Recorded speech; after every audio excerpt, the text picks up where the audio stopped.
Ja. Jeg sidder med Albert, og nu vil jeg interviewe ham. Ja. Så hvad har sat spor hos dig? Jeg tror, der er mange personer, tror jeg. Nogle gode eksempler, det kunne være Oscar, Thomas og Christoffer, som jeg har kendt i lang tid og gået i gymnasiet med. Hvad har de gjort for dig, som betød noget? Jeg tror, de har hjulpet mig rigtig meget.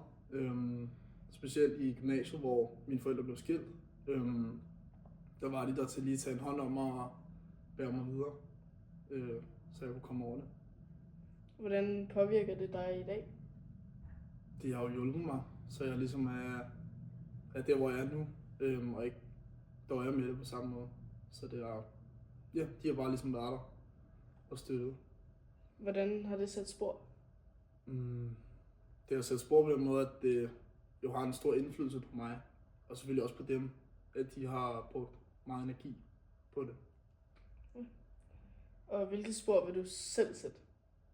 Altså man får lyst til ligesom at hjælpe på samme måde, så hvis de nu kommer i en situation eller en anden, at man altid lige kan give dem en hjælpende hånd eller noget i den dur. Yes. Tak. Velkommen.